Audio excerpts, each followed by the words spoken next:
Hello there guys, welcome to another of my live videos, and on this video this morning I am going to be giving you my Premier League preview for the Man United Burnley game tomorrow at Old Trafford, 8:15 kick-off.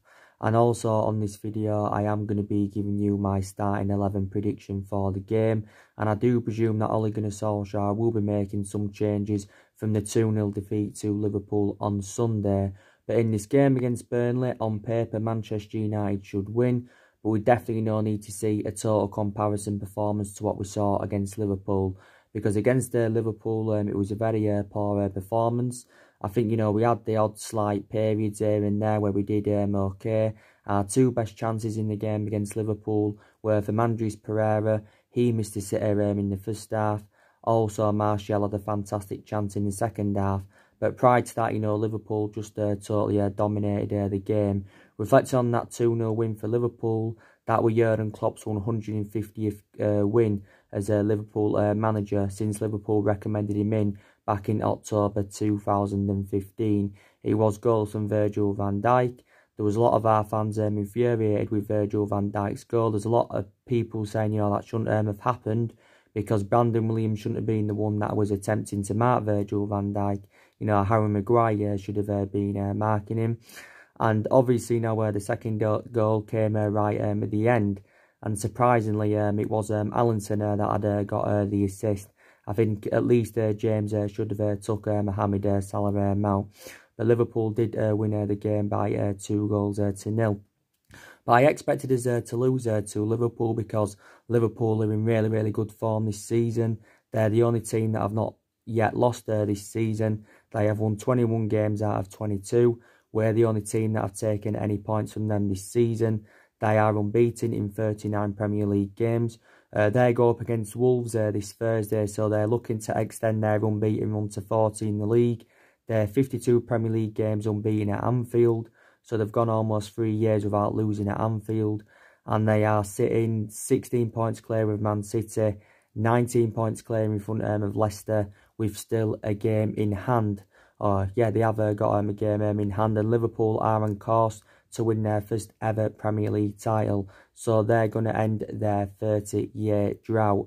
And of course, it's going to be Jurgen Klopp's fourth major honour as Liverpool manager, because he's already won 3 major honours with them. He won the World Cup, FIFA Club World Cup earlier on in the season. They won the Super Cup early on in the season as well. And they won the Champions League at the end of last season. So Liverpool have won 6 Champions Leagues. Ole Gunnar Solskjaer, he gave his overarching view on the game. And, he actually, taken some positives from the game. And, he's actually, said, reflecting on the injury to Marcus Rashford, Man United, may have to delve into this current transfer market for short-term deals. So we may consider, making loan signings in this January transfer window. I think Solskjaer also praised Liverpool, with them obviously, breaking records and that, because they're on like 60-odd points after 22 games, and that is a record. And people now are starting to believe that Liverpool can, go undefeated this season. The only team to go undefeated in the Premier League era at the moment is Arsenal, and they did that back in 2004. So can Liverpool replicate what Arsenal did? But Liverpool were unlucky not to win the league last season, because they finished on 97 points last season, and they only lost 1 game last season, all season in that. But like I said, Liverpool have got a really good team. They've got a fantastic manager in Jurgen Klopp. Solskjaer was coming out prior to the game against Liverpool, and he actually said Liverpool are not the greatest team in the division until they win back-to-back titles. And he says Liverpool have not yet matched Sir Alex Ferguson's side. So like I said on my reaction, what he means in that aspect is that Liverpool's team at this day and age is not on the same level as the team we had under Alex Ferguson. But I am starting to believe now Liverpool are going to dominate English football. And I think they're going to start to replicate what we did in the 90s and the 2000s under Alex Ferguson. Well, obviously till 2013. So they are going to start winning a lot of silverware. Obviously, they win the league this season. That will, like I said, it will be their first ever Premier League title. It will be their 19th all in all, because Liverpool have won 18 all their first divisions. And Liverpool have also had injuries this season, so imagine, where they'd be if, they didn't have many injuries. Shaqiri's just got another injury. He's sustained a few injuries this season for Liverpool. Obviously, Klein's still injured. I think he's a player Liverpool could consider offloading. They've also got Dejan Lovren, Milner and Keita out. You know, Chamberlain's just come back from injury for them. But yeah, and like I said, you know, the comparison between Liverpool and us is that Liverpool don't overpay for players. The players are a unit, and this is something that we don't do because we overpay for players and we don't play as a unit. So Liverpool are strides ahead of us at the moment. So like I said, we've got to see a total comparison performance against Burnley. Burnley are coming into this game on the back of a 2-1 win against Leicester at the weekend. So from a Burnley perspective, that was a very good result for them. The reverse fixture against Burnley was 2-0 at Man United earlier on in the season. That was goals from Anthony Martial and Marcus Rashford. So we should be winning this game against Burnley. Obviously, we've got games coming up thick and fast because obviously after the game against Burnley, I think we go up in the FA Cup 4th round with either Watford or Tranmere.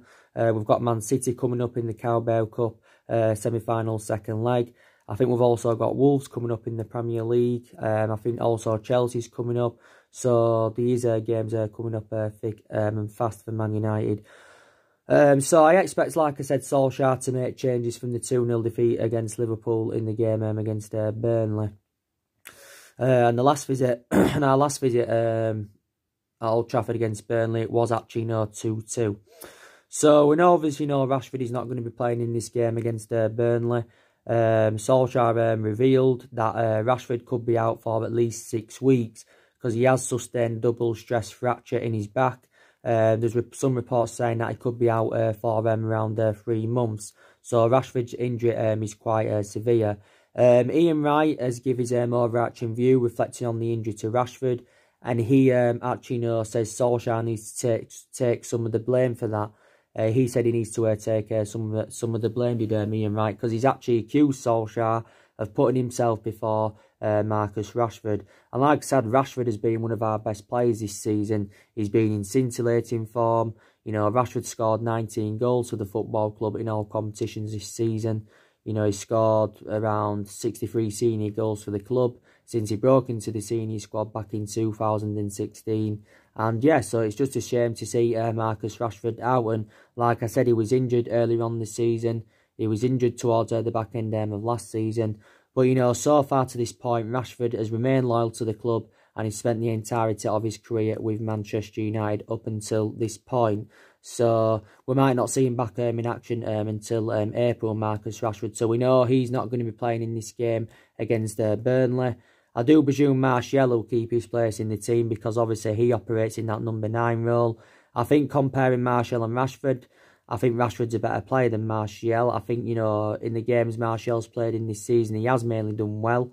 But I just don't think he's as good as Marcus Rashford. And don't forget, not too long ago, he came back from illness, did Anthony Martial. But I think the club made the right decision at the beginning of the season to give Martial that number 9 shirt because he seems to be more effective in that number 9 role, definitely.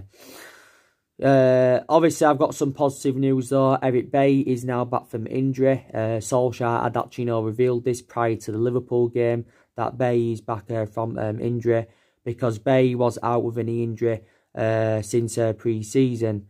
And obviously he's very injury prone, is Eric Bailly. Bailly wasn't involved in the game against Liverpool, but he is very injury prone. And the other week, he was playing for the under-23s. So too was Fosu Mensah. He's back from injury after he was out with injury for a while. He had the same injury as Bailly because Fosu Mensah also had a knee injury. I think Solskjaer views him as a right-back because Solskjaer said, you know, when he was 19 and he played for Holland, he played as a right-back, did Fosu Mensah. So they're back, which is very good news. Luke Shaw's just come back from a hamstring problem. He's had a few injuries this season, Luke Shaw, and he's also very injury prone, is Luke Shaw. Diego Dalot's just come back from injury. So I don't think Solskjaer's got really an element of concern regarding that fullback position because he's aware that Ashley Young left the football club and he's joined Inter Milan.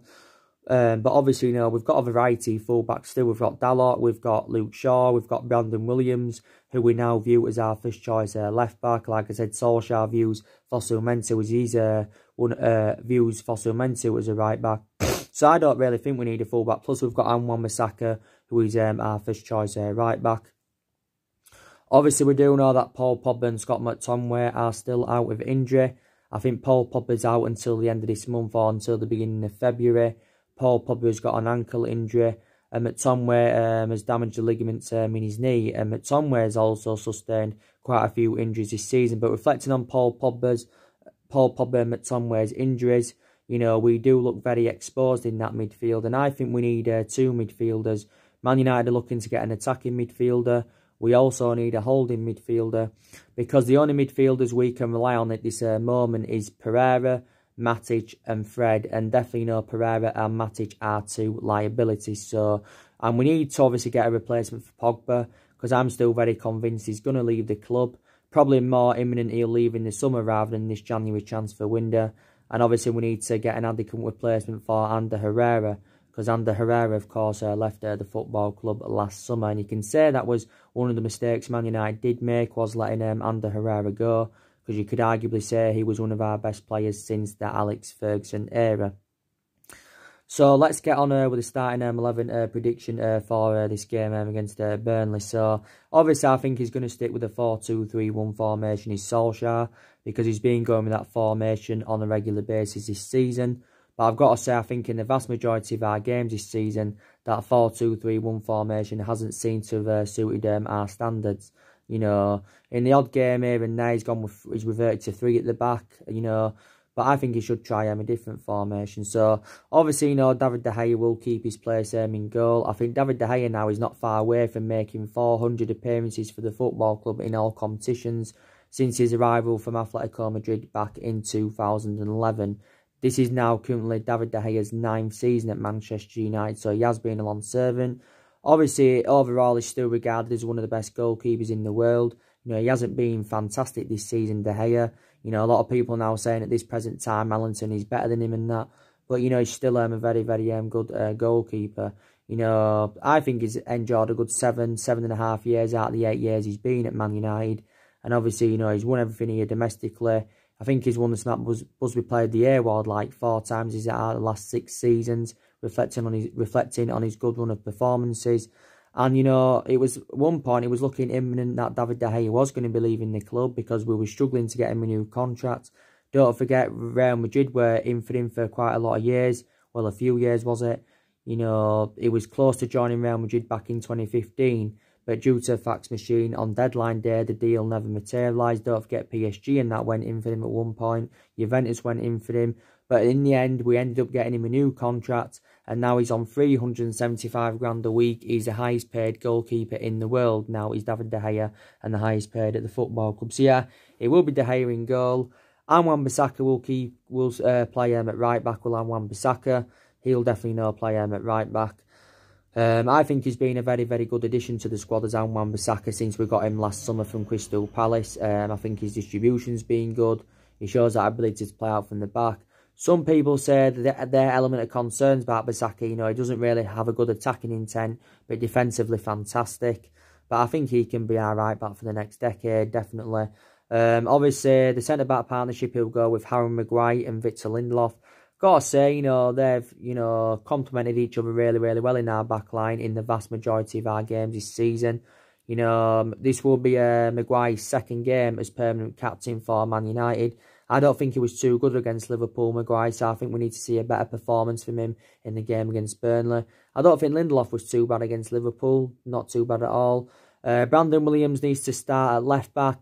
And I said to you, didn't I, yesterday, I think the things that Solskjaer got wrong in the game against Liverpool, you know, Williams shouldn't have been playing at left wing, he should have been at left-back. Luke Shaw should have been dropped.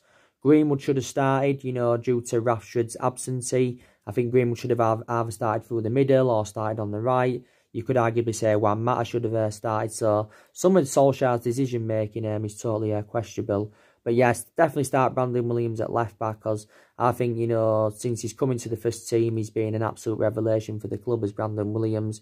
In the midfield, I think he'll probably go with Fred and Matic. That's the midfield he will go with. And like I said, I've got a lot of element of concerns about our midfield.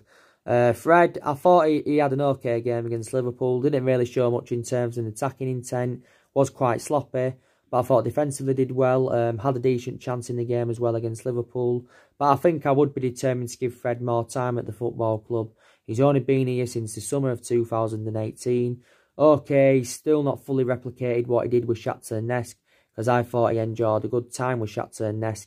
And, he's had a lot of bad games as a Man United player, but I think, he's starting to improve now, as Solskjaer's admired Fred because he is starting to improve as a Man United player. But to be fair to him, he never really got the chance under Jose Mourinho, let's be honest, when we got him in. And we did overpay for him because, we paid £50 million for him, but I would be determined to give him more time. I think Fred seemed to perform better when he was playing alongside McTominay in our midfield when McTominay was fully fit. But yeah, you can say McTominay is definitely a big miss in that, because before McTominay was injured, he was doing really, really well for Man United in that. Matic, as you all know, he's one of the players I want Manchester United to get rid of, because I've got a lot of element of concerns about him. He's too slow. He's aging up now. Matic is what, 31 or is he 32 years of age? His current contract comes to an end. His current contract expires at the end of this season. But to be fair, I'll credit Matic for his performance against Liverpool, because I thought he put a good performance out defensively, fantastic. So I don't think he was too bad against Liverpool. The three attackers, obviously, it will be Daniel James on the left-hand side. I think Daniel James needs to have a better game in this game against Burnley, because I thought he was quite poor against Liverpool. But there again, he didn't really get enough service in the game against Liverpool, did Daniel James. And I don't think he's been too good for the last month or so. But I think prior to, the month, he hasn't been so good. I think, analysing the rest of the season, I think he's done really, really well as Daniel James. And I think he's done well, coming all the way from the Championship to the Premier League. And I'm actually surprised with the amount of games he's played since his arrival from Swansea.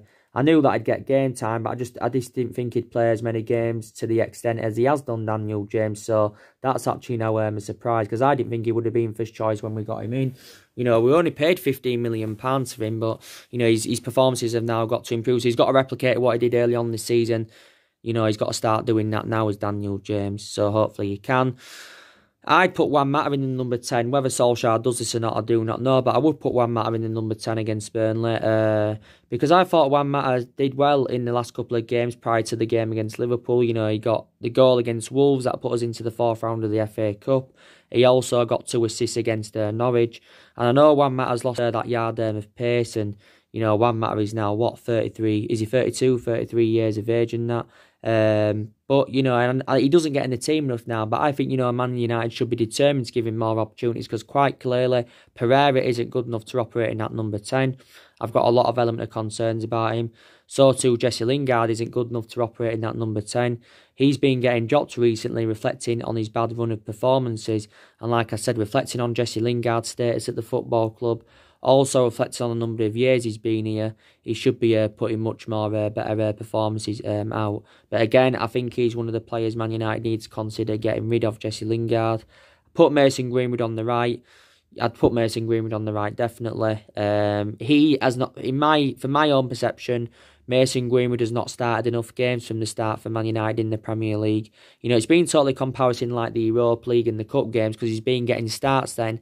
But in the Premier League, he's been mainly making substitute appearances this season. But like I said, as Mason Greenwood develops more, I think he will end up overtaking Marcus Rashford and Anthony Martial. He'll definitely emulate to their level. He is only at the age of 18. He has been considered for the Euro 2020. By Gareth Southgate, but Solskjaer has dismissed that for the present time because he wants Greenwood to focus on his football. And, I'm going to put Martial up top in that number 9, obviously. So that's my starting 11 prediction for the game against Burnley.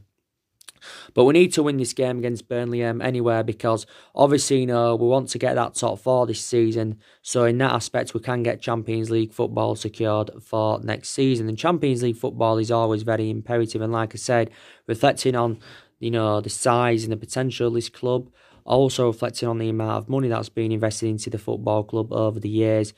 Obviously, we should be, in Champions League football. And like I said, when you're being consistent and when you're in Champions League football, you've got more chance of attracting the players to, attracting the players to the elite level. But obviously we're not being consistent at the moment, and Solskjaer give us an update on our top four ambitions, and he says, the only way we'll get that top four is if we find that consistency. This is what he said. And the only main explanation anywhere why we are in that top four is because Chelsea have been in a bad vein of form, and we're sitting 5 points behind them. Chelsea lost 1-0 to Newcastle at the weekend, don't forget. But we've got a few priorities this season. Obviously, the Europa League's a priority for us because it's a chance of getting silverware on the board. Plus, it's another route to Champions League football. And we are into the knockout stages of the Europa League. Plus, you've got to say the FA Cup now is a priority for us. Because obviously it's very unlikely that we're going to win the Carabao Cup. I don't think we're going to progress to the final of the Carabao Cup because we are 3-1 down to Man City from the first leg. So if we can get some silver on the board this season, we can get the top four, I would be really, really happy. But reports are coming out saying that even if Man United don't get the top four this season, they've assured that Ole Gunnar Solskjaer's job is safe. But, like I've said to you, Ole Gunnar Solskjaer is not the right man to elevate Manchester United forward. And, he's not good enough to be a manager.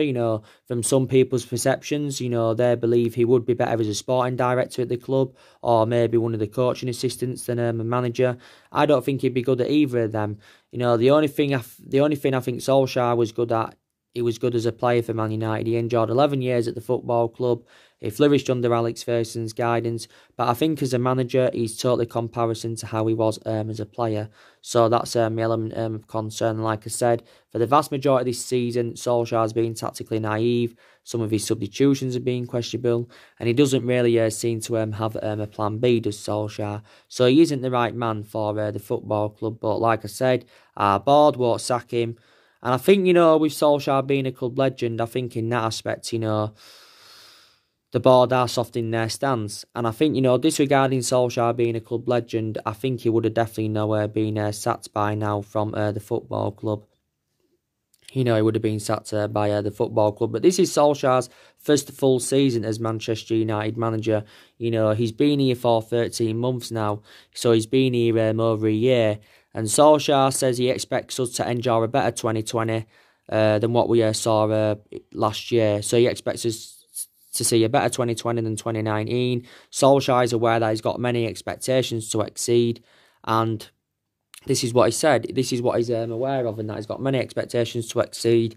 And it is a transition period. And Solskjaer's hopeful that Man United can get through this transition period. But I think, the main explanation why we've been a toxic football club for the last 6 or 7 years is because, with the vast majority of the mistakes that we've made. So, prime example, one mistake we made was giving Solskjaer the job. I think, the board have made a lot of mistakes, and this is why I want the board out of our club. The board have made mistakes with the recruitment because the recruitment's been poor.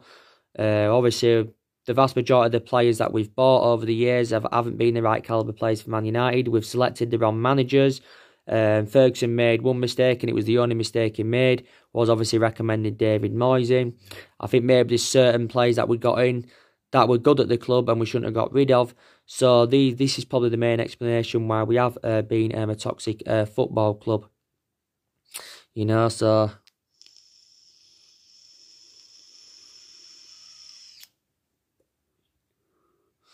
But like I said, Solskjaer has been permanent manager now for around 10 months. It's around 10 months he's been permanent manager, but it's totally comparison to what I saw when he was the interim manager. Because when he was the interim manager, he actually did really, really well. The results were good, the performances were good, he got the best out of these group of players. He won his first 8 games at the club, he won 10 games out of 13 in the Premier League, and he won 14 out of 19 in all competitions. And that was obviously, reflecting on that, that was enough to give him the job permanently. Solskjaer's got now 2.5 years left on his deal, but he did initially sign a 3-year contract. So like I said, our board and Ed Woodward are determined to give him a couple of windows. They're going to see who he can bring in this January transfer window. They're also going to see who they can bring in the summer. But we are yet to make any signings in this January transfer window, and that's very infuriating. I credit the players Solskjaer brought in last summer. We didn't get anyone in January 2019, so signings are desperately needed at this football club. We've got to address the deficiencies in the squad without a shadow of a doubt. I'll give you an update on our title ambitions. You know, I don't think we're gonna have any title ambitions for years. To be quite honest with you, I don't think we're gonna win the league for a lot of years. I don't think we're gonna mount any kind of title challenge up. To be fair with you guys, because we're not good enough. We are just not good enough, and we haven't won the Premier League since 2013. So we've gone 7 years now without winning it. So the last time we won it, it was in Alex Ferguson's last season at the club. But I think, what we should have done is when we sacked Jose Mourinho in December 2018, we should then recommend Mauricio Pochettino in. But I've already give you the variety of reasons why our preference was Solskjaer. Solskjaer was the cheapest solution. Solskjaer knows the club inside out, as Pochettino doesn't. And plus Solskjaer did well on an interim basis. So this is the reason why we decided to keep Solskjaer on. But I still think he could be gone at the end of the season, Solskjaer. And the club will then consider recommending Mauricio Pochettino in. Not all of the blame stems from Solskjaer anyway. Everyone else is accountable. The board, Ed Woodward, the Glazers. A lot of our fans have been protesting Ed Woodward and the Glazers. Obviously, I think, we need to get rid of our coaching staff. So we need to see a variety of changes at the football club, definitely.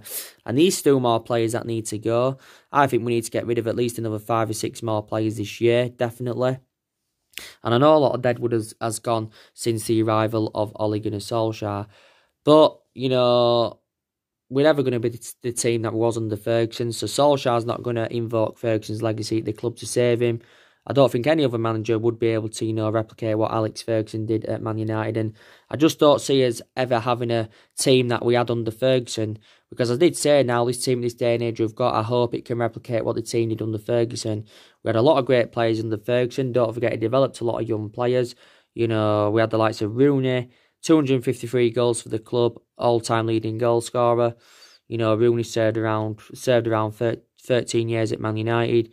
Michael Carrick, he was a great servant to the club. Fantastic player, Michael Carrick for us. Paul Scholes, fantastic. Vidic and Ferdinand were a fantastic centre-back partnership. Ryan Giggs enjoyed 24 years at the club. So we've had a lot of great players over the years, and we've still got some long-serving players at the club now at this day and age. And obviously, players have left who have been long servants. Young left after he enjoyed 8.5 years here. Valencia enjoyed 10 years. He left last summer. Matta's still here. Matta's into his 6th season at the club. De Gea's into his 9th season at the club. Jones is into his 9th season at the club. I think he's one of the players we need to get rid of. Who else? We've got a few with Luke Shaw's now into his 5th season. Izzy Rojo's into his 5th season. So we've got quite a few long-serving players at the football club. Rashford's been here several years since since the age of 7. Martial into his 5th season. So yeah. So there'll be more videos coming up very, very soon, guys. That's your preview for the Burnley game. We're going to give you an update on some more transfer news later on. So take care, God bless, guys, and I'll see you all again very, very soon.